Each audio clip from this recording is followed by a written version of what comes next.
When did you graduate from Hamilton College and what was your major? Yeah, so I graduated in May 2018 with a double major in creative writing and Hispanic studies. Oh, awesome. What campus organizations were you part of in like extracurriculars and Yeah, so I was an editor for the Dual Observer. I was also an editor for Red Weather. Mhm. And then I worked at the Writing Center and I was a TA for the Hispanic Studies Department and worked for AV. Awesome. Were you out while at Hamilton College? Yes, from I guess the summer of my sophomore year on, yeah. Mm-hmm. And then so I'm guessing you're out now, or Yeah, pretty much, yes. So I am out as bi to basically everybody, including people in Argentina. I am out as non-binary, definitely to close friends and family. I have posted on like Facebook and stuff about it. But here in Argentina, that's a little bit fuzzy, yeah, just given like the different like classes and teachers and people that I interact with. yeah, definitely. And then while you were a student at Hamilton College, what was the climate like for LGBTQIA students? Um, as far as I could tell, I would say it was like neutral to accepting. Like, um, as time went on, more and more of my friends came out and felt like super comfortable doing so, felt comfortable like dating people openly and stuff like that.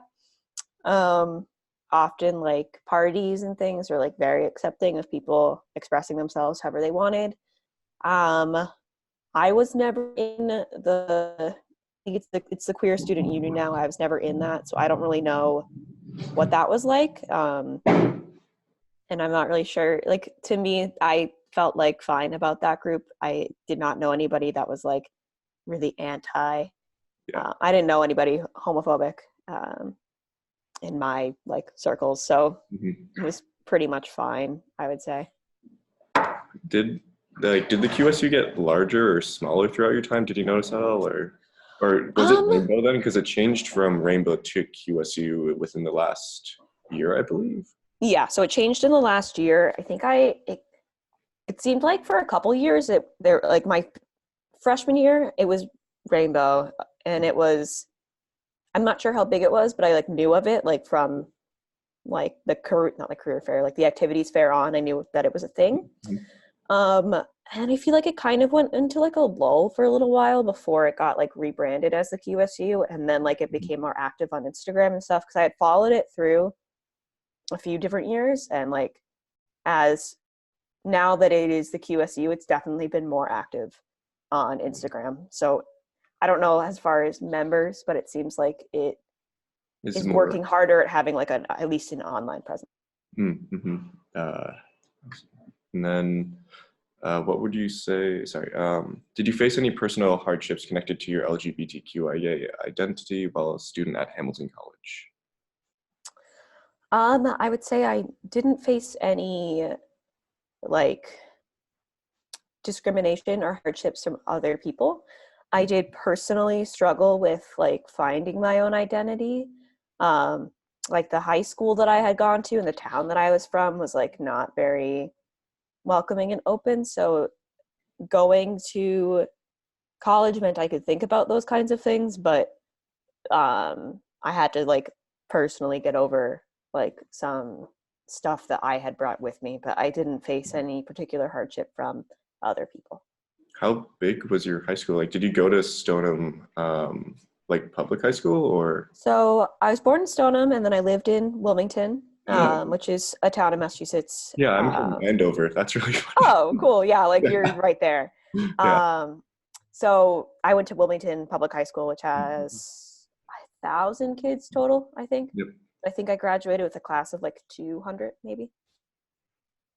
Awesome. So yeah, Hamilton was definitely big because I know some students go from like high schools from like 4,000 to Hamilton. That can always be an interesting transition. Yeah, no, Hamilton was about twice the size of my high school. Mm-hmm. And then what was the most difficult part of being LGBTQIA at Hamilton College? Yeah, So I guess maybe so from what I've like heard from people and what I have kind of experienced on my own, um, while within my own friend group, I definitely knew queer people and I had some queer acquaintances.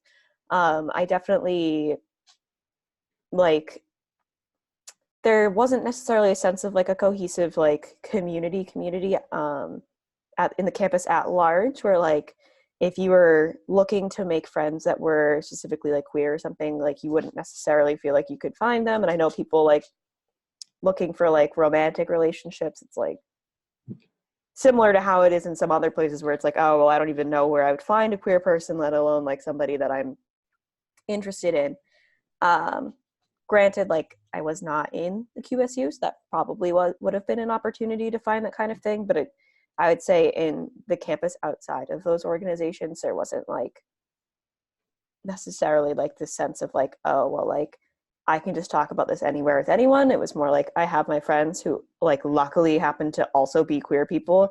When we became friends, like none of us identified as queer, and then later pretty much everyone did. Um, so it was like in that way I found my own community. But like had I been friends with mostly people who were straight or like cisgender or people that like at worst were like homophobic or something, I'm not sure that I would have felt like, oh well, I know exactly what to do to find more people like me. Mm-hmm. Totally. What was the best part about being LGBTQIA at Hamilton College? Like, would you say, because it sounds kind of great how your friends just kind of came out more over time. That must be like a great experience. Yeah, no, I do think that that sort of like, yeah, that like progress over time was kind of nice. So like when I was a freshman, I was still like, like coming off from being at this high school where there was maybe one or two out queer people in like the whole school, and people were bullied for being gay or being perceived as gay throughout my like high school experience. So I kind of went from not like from being kind of like, oh, this is like a really scary concept of like, what if I'm queer, like what does this all mean, and like, oh, it must be super hard to go out into the world and not be straight, to like being able to accept like in my sophomore year that I wasn't straight, to then being able to like be like, I don't know, like happy about it, and to like start meeting people who also were queer, whether I like knew them before or not. So I do think that like the friendships I have with people who either supported me or also like had a similar identity to me, and so we could all kind of like relate, was one of like the better things. I think also kind of like that sort of like the social life I think that like develops around like groups of people who either know or are queer or part of like the LGBTQ community in general, like things tend to can be like more open, like the kinds of um like the ways that like people can like dress up and stuff for parties are like a lot more like you can just do whatever, and it's so much fun. Where I feel like now, like when I before I came here to Argentina, I was living in near where like in my hometown again. So if I went out, I would go out to Boston where like there's very much like there's like the uniform of like what you have to wear to be able to go out, and like everyone dresses the same and listens to the same music and Yep. like all drink Bud Light, Oh yeah. and it's just like awful. It's like not my scene at all. And I feel like when I was at Hamilton, like it was always my scene. Like the people that I knew all had like such a just like a more like open like sense of like who they could be, and whether that's because they were queer, because they were the people that they were, it's who's to say. But I do think that like that kind of the community that I did have, I think was probably the best part about being queer at Hamilton. Yeah, I'm sure. Also, what I've kind of noticed is that a lot of students who are queer kind of like fall in, like as you mentioned, like you weren't actually in like the QSU or Rainbow, like you didn't like go to meetings too much. But usually like queer people kind of just fall together as friends. Just I mean, Yeah. kind of happens. I don't know. That's what I've kind of No, noticed. it's happened with my hometown friends as well, where like we were all friends already, and then like again, like time goes on, you like leave your high school and you realize that like you can be yourself, I guess, and like explore. Sorry, I have a dog and it's trying to eat my food. Um But yeah, like you, like as time goes on, everyone like starts to like do that like self exploration, and then like, oh, turns out like everyone you know is gay. Yeah, exactly. Yeah. That's great. Yeah. And so, did you engage in any campus activism for the LGBTQIA community while at Hamilton College? If so, what kind of activities did you create or participate in? It's a good question. I'm trying to remember. I've definitely like, I don't know. I don't think I really necessarily participated in campus activism in the sense of like protests or anything like that. When I was at Hamilton, there weren't necessarily things that were specific to the LGBTQ community that were like kind of like get like in sort of like a protest type thing. However, like I was a creative writing major, so basically like most of the things that I wrote or like read um, at my thesis reading and stuff were had like queer people in them. Um, and I've like gone to readings hosted by the literature department that were by people who are either non-binary or part or queer or otherwise part of the LGBTQ community. But otherwise, as far as like specific events that were like either like, I mean, I've probably been to a party hosted by QSU or something, but I haven't done any like protesting or anything like that. Yeah, especially since Hamilton's kind of in the middle of nowhere. There's not too much. Yeah, and like I think by the time I had gotten to campus, they had already started to do, they've made more gender neutral bathrooms. Like that was already happening by the time I got to campus. So I was not part of like the group of people that made that happen. I know that was like I a think, yeah, movement, that like a, was 2013, 2014, I think, was around when that was pretty, like, yeah, getting gender neutral bathrooms and everything. Uh, yeah. And I got here in like the fall of 2014. So that uh, had like kind of passed already. And I don't think that anything campus wide has come up like since then necessarily that I've known about. But and then next question is, did you engage in any activism for the LGBTQIA community off campus while a student at Hamilton? yes, so my between my junior year and senior year, I had an internship at an LGBTQ nonprofit. It's called Outright Action International, and I actually found it on. It was called Handshake when I did it. The Yeah, job we still have Handshake. board. Yeah, okay. I can't remember what stuff has a different name. What stuff doesn't? That has chocolate in it. Do not eat it. Sorry.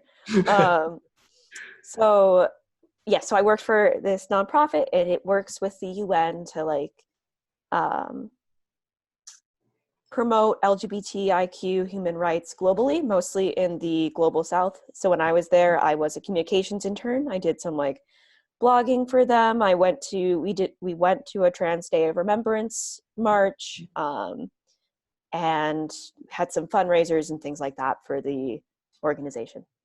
That's awesome. That must have been really just kind of an awesome, wow.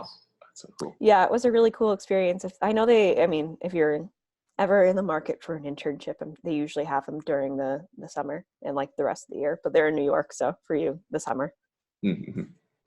Um, and then next I have general LGBTQIA questions. Sure. And so what impact did coming out or being LGBTQIA have in your work life? Yeah, so in my work life, in the sense of creative writing as work, it's kind of influenced the stuff that I write about. I'm very interested now in including characters who are queer or non-binary, or transgender and stuff like that, to like kind of make sure that my work is like pointing toward like visibility. Um, in my life now as a Fulbright scholar, I actually just came back from a conversation class. I have like a conversation group through the extension school near the university that I'm working at currently. And it's like a group of retired English teachers, people like that. And we actually just were talking today about Pride. I was trying to tell them like what it was. And like we were going to read an article about like the original Stonewall riot. And of course it like diverted into like them asking all sorts of questions and stuff like that. So while I'm here, I'm definitely interested in because part of being a Fulbright scholar is like cultural exchange. So I'm trying to make sure that like when I'm talking about the United States, I am bringing up LGBTQ issues. And as a non-binary person, I know that I need to be like as out as I safely can be, in order to kind of like be an example, I guess. Like I don't want to say it like that. Like I don't want to like tokenize myself, but Mhm. I think it's important to be out as a non-binary person while I'm here for my students, so that they can see that non-binary people exist, and like if they have if they have any sort of like gender identity questions themselves, they can see that like people can be non-binary and be like teachers in another country and like be fine. So it's definitely influenced like the kinds of topics that I want to talk about while I'm here.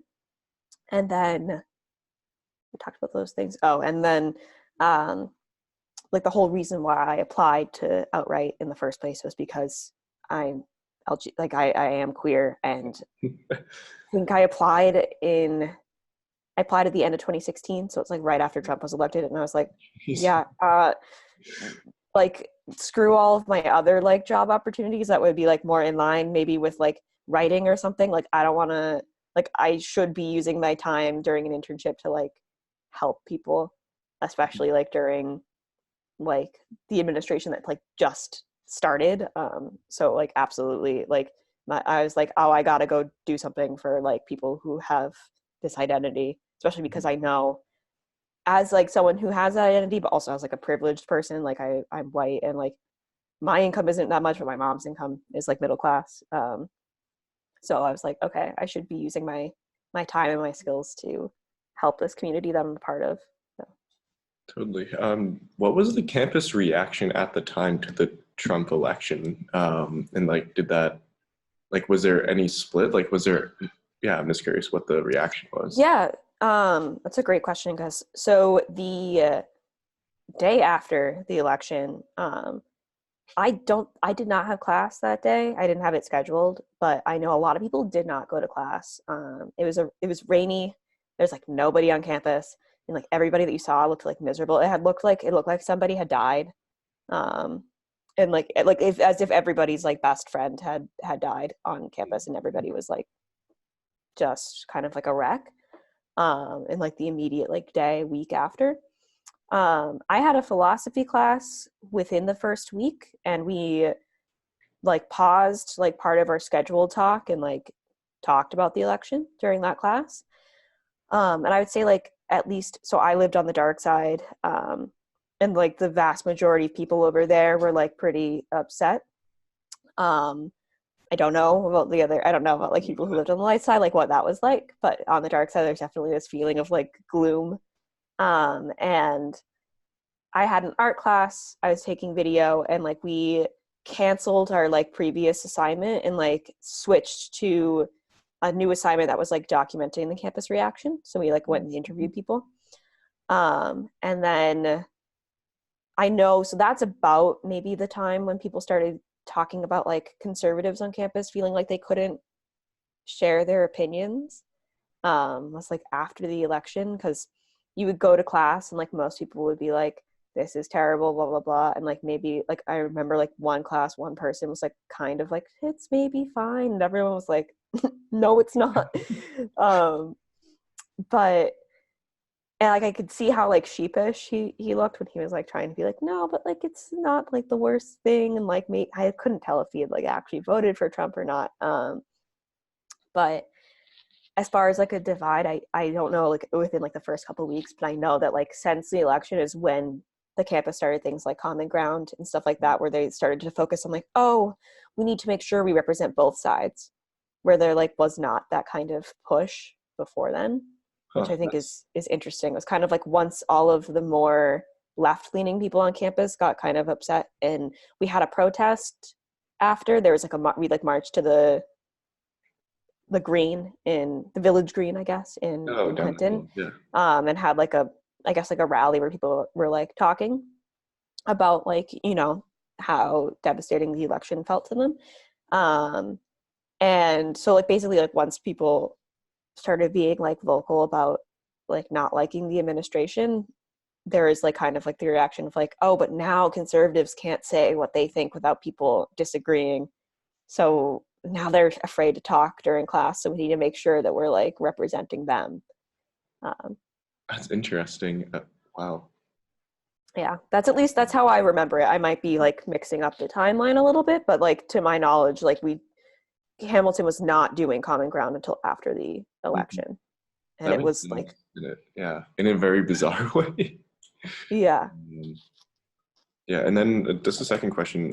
That's a bit. So, how does the politics of Argentina affect how you like? What are the politics of Argentina relating to queerness? And then, yeah, how does that relate to your social interactions with people? Yeah, so part of why I decided to apply to go to Argentina specifically is because when I was at Outright, I did some research for one of my colleagues about the the legal systems of like various countries and how like progressive they are, mostly toward either marriage equality or changing your pronoun on your documents. And Argentina is actually like far and away like one of the more progressive countries in the world as far as like LGBTIQ human rights goes. So it's a lot easier to change your pronouns on your identification here than it is in the US. And it's been that way for quite a while. I can't remember like the exact years, and they've had marriage equality for longer than, like, Spain was the first, I think, but like Argentina was like not super far behind as far as legalizing gay marriage.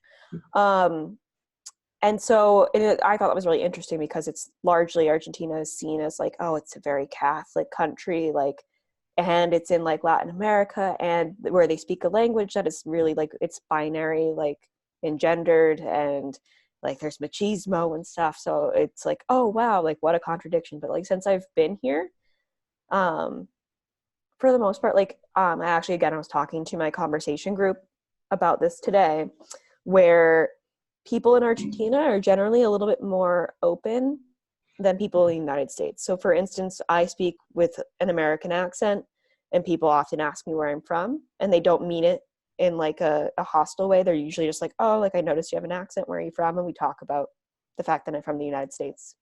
Where in the US, like if someone had an accent, people wouldn't necessarily ask them where they're from because they wouldn't feel like it was appropriate to ask. Or if they were commenting on it, it's usually like negative. And so kind of similarly, like Argentinians, like culturally speaking, like not like this isn't to talk about like everybody, but in general, like they express more, or at least like my conversation group, who are people who are in like their 60s and 70s, were like, you know, like you can do what you want, like that's not my issue. Where I feel like in the US, oftentimes if people disagree with someone's, I'm using quotations, lifestyle, they find it like it's their problem. Like that's why we have a lot of like pushback on legislation and stuff. Like people are constantly like, oh, well, like I mean, like my church and I don't agree that gay people should be able to do what they want, or that people should be able to have a gender identity that isn't man or woman, or that they should be able to change their gender identity. So we're going to try and make it illegal. Where in Argentina, people may like disagree, but it seems like the laws are kind of in this like progressive, like forward momentum toward like making more things be legal and like letting people kind of do what they want, even if other people don't necessarily feel that way. So while there might be a lot of Catholic people in the country, like the laws don't necessarily reflect that same like conservatism that like the religious right in the US like would reflect in the laws. So in that sense, like in a lot of ways, it's probably easier to be out here, but at the same time, it's kind of difficult because my position is basically as an assistant teacher in English classes. So those kinds of conversations about identity and stuff don't necessarily come up super often in the context of an English class. So I'm not necessarily like able to like talk about like my identity just whenever I want. I have to kind of wait for an opportunity, which I guess is true in any case. Like no one's necessarily like running down the street except during Pride, like saying what their identity is. But I know I went on a camping trip with people, and like during the introductions, I mentioned that I'm non-binary, and later on in the camping trip, like I had like a whole conversation with like honestly, like pretty much the whole camping, like the whole group that was on the trip was like asking me about it, because people are really curious. Mhm. And even people who had never heard of like, some people had never heard of like a non-binary person before. They had heard of like transgender people, but they had never heard the concept of like being non-binary, and they were like, oh wow, I've never heard of this, like what is it? So the reaction I've seen from people, at least people who granted are young and going to a university in Argentina, have been like, oh, I'm just very curious, I've never heard of this, like tell me more because I want to know. Mm. Less than people have been like, oh, that's weird and I've never heard of it, like never talk about it again and don't talk to me. It's been a lot more like, oh no, tell me more. And during that conversation, some of like the counselors and older people on this camping trip were like, we don't understand it, but like you can do what you want. And then there's one person who's maybe in her 30s, and my supervisor is in her early 40s. Not to like extrapolate toward everybody of that age, but I've noticed with those particular people that I had spoken to individually, like they're more like, oh, I don't understand like why people want to use these different like pronouns. I don't get it, so I won't do it. Like you can do it, but I never will. I'm too old and I like not going to learn it.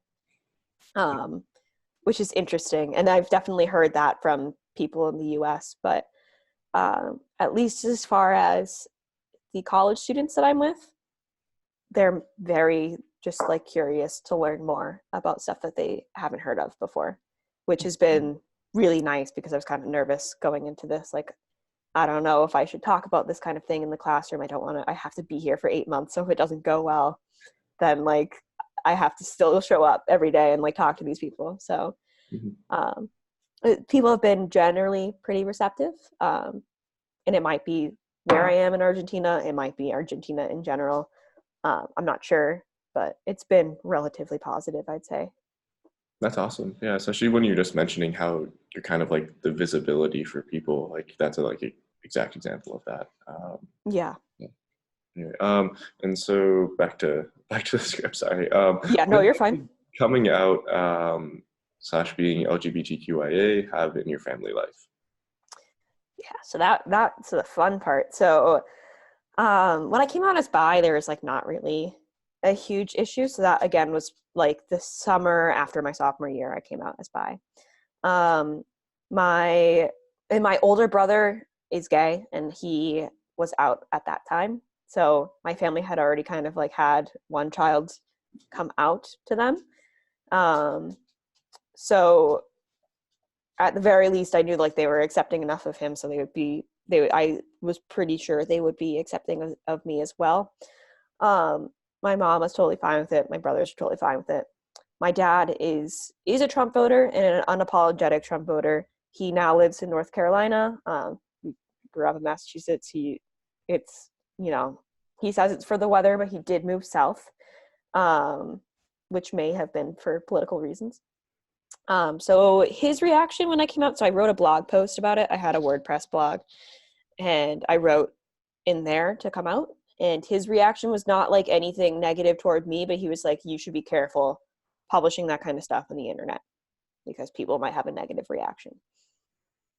And I was like, well, if people are going to have like a negative reaction to me, like a white person from Massachusetts, like, then like if I can't come out on the internet on my Facebook, then like nobody can. So I'm going to, because I'm definitely going to be a lot safer than a lot of other people. So I should, like, again, like for visibility's sake and stuff, I should like have this, I should be as public as I can because it's safe for me to do so. So for my sexuality, my family was pretty much positive or like worried about other people, but they weren't like mad themselves. Coming out as non-binary has been very different. So I have a partner who uses they, them pronouns, and my family did kind of struggle with that. And like, granted, so that's a person that they had never met before. And right when they met them, they knew from the start that like the pronouns that my partner used were they and them. So they didn't have to unlearn anything. They just had to like remember to use different pronouns than they were used to for this new person. And for the most part, they were okay with it, but they often were like, well, why does your partner like use these words instead of like different pronouns? Like, I don't get it. Like, what's the difference? Like, why don't they just pick like one or the other? And sometimes my brothers would like use like he, him instead of they, them by accident, but like usually when they were trying to be mean. So they were I think sometimes they would do it on purpose, which was really not cool. So I kind of knew that they weren't super jazzed about the idea of people using they, them pronouns. They didn't really understand the concept of being non-binary. They understood the concept of being trans, and to them they're like, well, if you're going to be trans, like, why aren't you like a binary trans person? I don't understand what this other option is.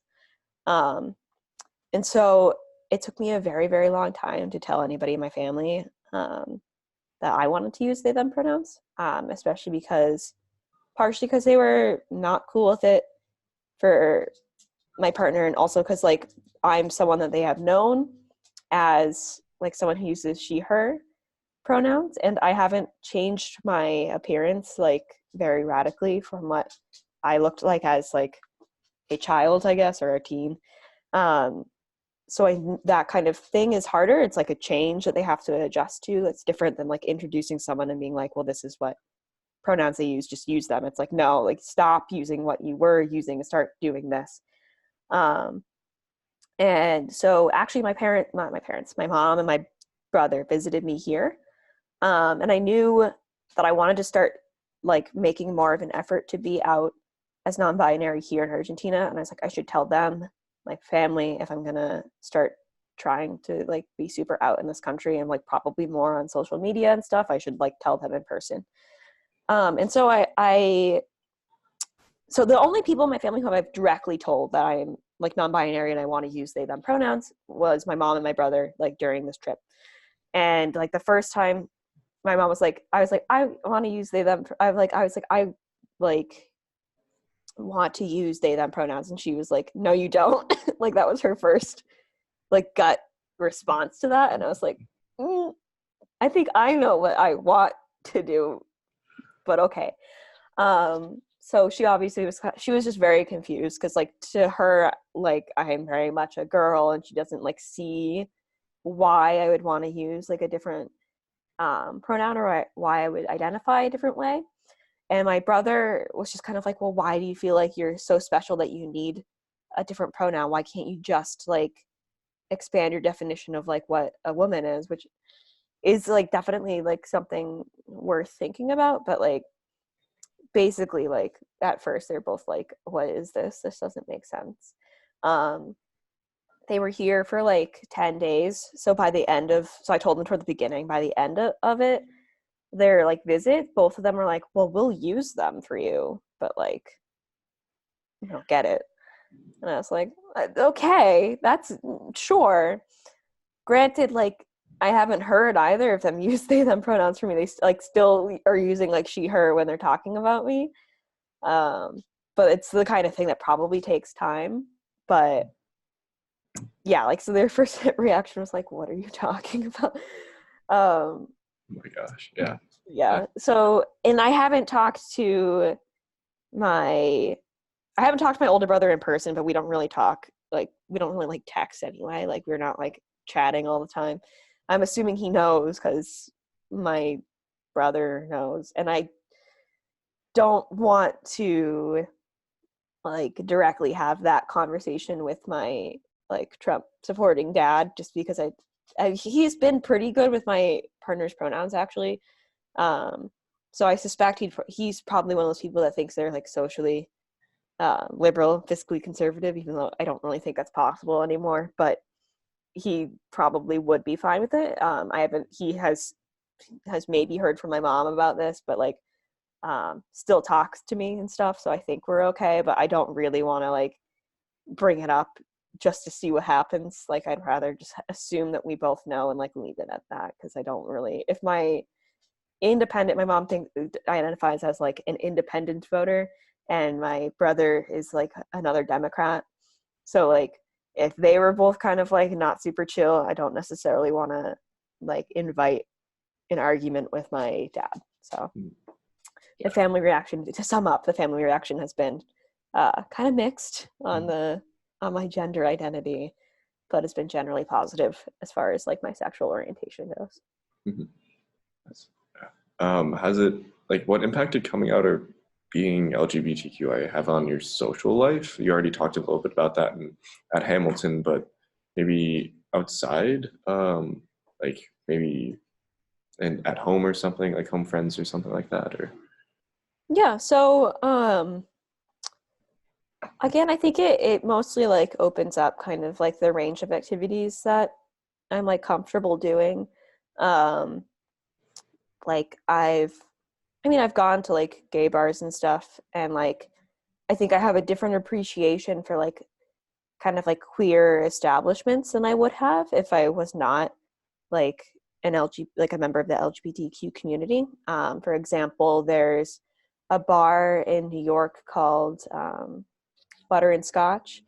It's my favorite place in New York. And it's like a woman run, like queer, like I want to say like queer forward. That's not like really a phrase, but like they host like events that are for like queer people specifically. And it's like a very like cute, like openly like feminist kind of place. And I think I definitely am much more interested in like finding that kind of stuff than I would be in the past. Um, I think if I knew more people that were homophobic, I would definitely stop being friends with them. Mhm. I would like to say that if I wasn't a member of the LGBTQ community, I probably would also stop being friends with them. But speaking as the only way that I can, that I am queer, like I'm definitely not interested in like entertaining friendships with people um, who are homophobic or like kind of like majorly conservative. I think part of also being queer is like staying informed on like all kinds of issues. So same thing goes with like people that are um, racist or people that are like anti-immigration and stuff like that. I like don't have time for those people anymore. Um, but I don't know. Otherwise, I think it just like the impact on my friendships and stuff like socially. Like, I mean, I have dated different people than I would have, and I think I talk about like queer things with my queer friends and like my straight friends when they're with my queer friends. Like we all talk about, like what it's like with our families and like coming out with them and like who's like mom said what horrible thing to them like this week and like who's who's dating like this cute like other queer person and stuff like that.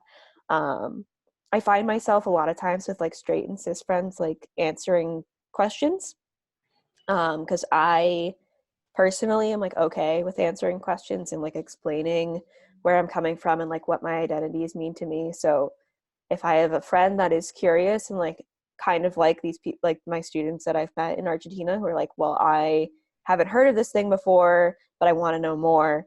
I field a lot more questions now. My mom does that a ton where she's like, so your partner like does this thing, like what does that mean, or like I was reading this article and it said like this about like kids these days, like do you do that and stuff like that, which I don't think people would be asking me if they didn't know that I was queer and non-binary. So um, those kinds of conversations definitely take up more of my time than they did, and I'm personally happy to do that because I'd rather people like talk to me about like any like embarrassing questions they might have or things that like maybe wouldn't be appropriate to like ask other people and be like, okay, let me tell you this as like your friend right now, but like please do not, like you can't just like ask people those things like for the future, like Just, yeah. this is okay between us, but like please consider your audience.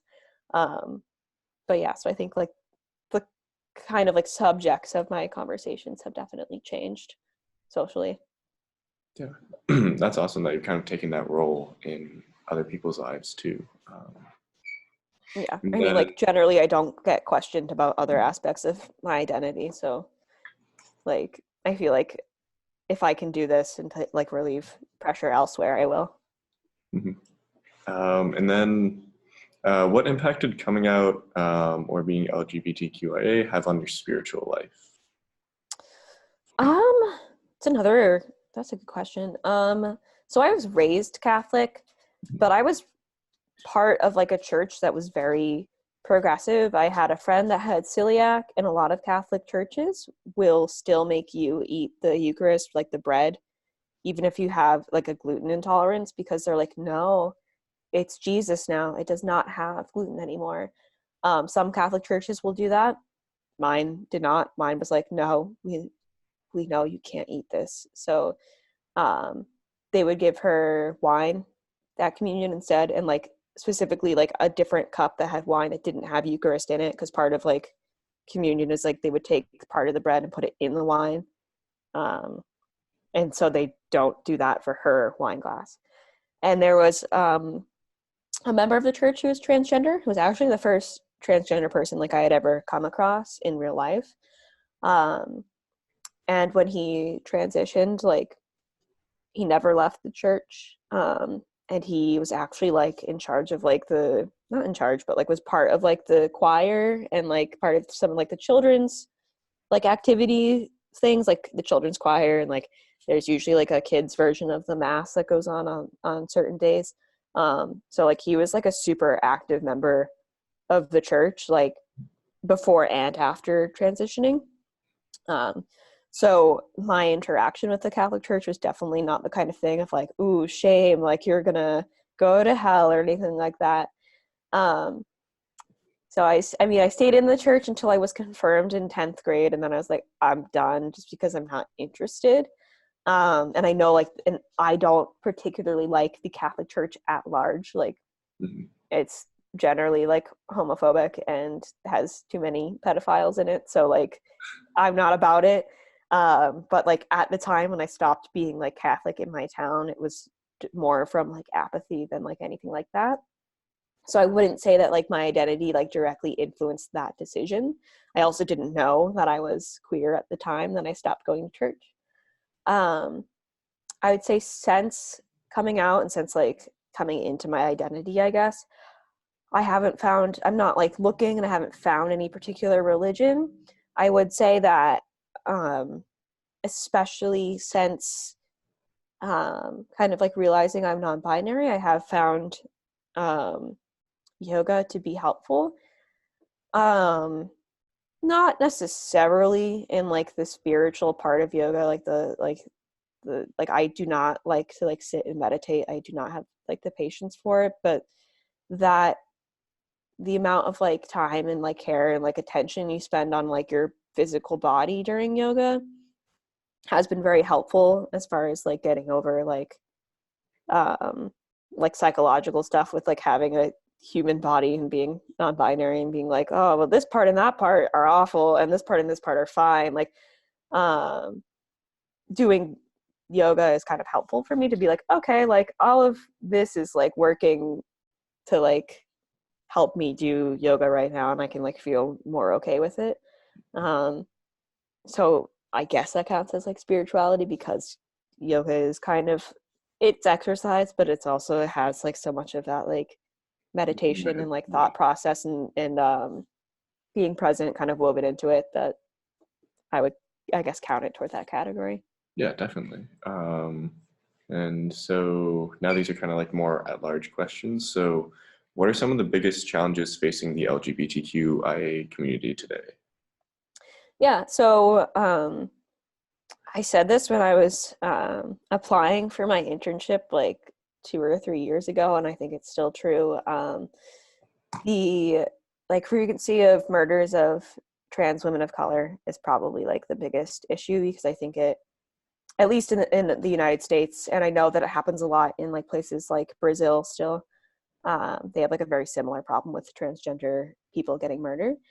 Because I think it encapsulates both like the fact that people really are unaccepting of trans people, especially trans women, and that oftentimes queer issues are wrapped up in other issues, so they're often wrapped up in race and class issues. So um, when specifically like trans women of color or the people getting murdered, it's like as a result of a couple different kinds of intolerance and like hatred. So I think like it kind of like we still need that like visibility of, I think, like especially with like things like gender identity, I think that visibility of like trans women are women and trans men are men and trans masculine and trans feminine people who are like non-binary are also people. um because like you see a lot of times in movies and stuff, like people will play trans people who aren't trans people, and depending on whether you cast a man or a woman as the actor, it can like change people's perception of what a trans person, using quotes again, really is. Yeah. And that's an idea that like is dangerous and results in like people thinking it's like cool to, not cool, but like thinking that it's acceptable to like murder people if they like find, again quotes, find out they're like trans and are like, no, but I thought that this was happening and I'm so enraged by the situation, I'm going to kill you. It's like those things that like when our media doesn't like represent people accurately, like people don't understand, then that like not understanding can be like really dangerous. So I think so I think like the murders, like people getting murdered is directly like the problem, and it's a result of like that, still that like lack of visibility in a way that like encourages acceptance. Like there's definitely visibility in the sense that people are like reading about trans women getting murdered, but that's not the sort of visibility that's helpful to make people stop getting murdered, you know? Definitely. Yeah, I'm just thinking about like theater too, and like having a trans person playing like a trans role in production or something like that. That's Right. what like, the need for that. Yeah. And then, yeah, is there anything else you want to add to this, or like anything that you're still on your mind, or?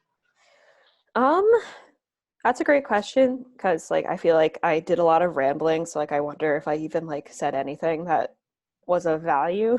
But I think in thinking about like my identity and thinking about college in Hamilton in particular, I think you know, the environment that I went to high school in and that I grew up in my hometown was not one that was conducive to figuring out my identity.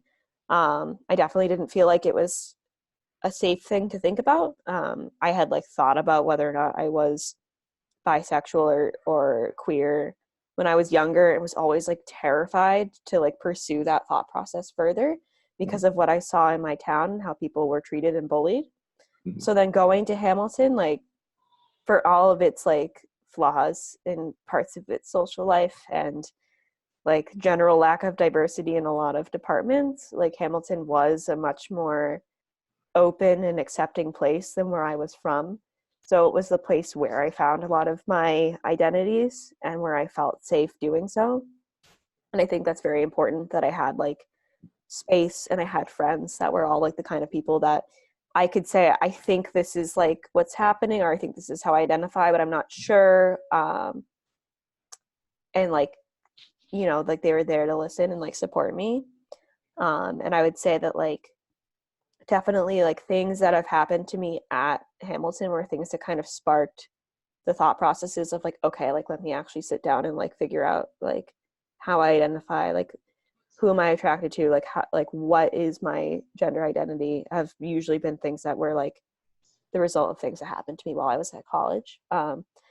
So to me, I think it was like generally a very like important time for me, and it was like it happened to be like the right kind of space where I felt okay like exploring those things. And I hope that like if anything, it only continues to become more open for everyone to have those kinds of thoughts, like, you know, having more gender neutral bathrooms, having more um, events where people are definitely encouraged to like express themselves how they want. And like, yeah, like why wasn't there more activism while I was on campus? Like there's definitely more that can be done always. And I think, you know, it was a more progressive place than I had been. And hopefully I would like it if like more people could feel that way. Because like I was from a particularly conservative part of Massachusetts. So, you know, it was an improvement for me, but it might not be that way for everybody.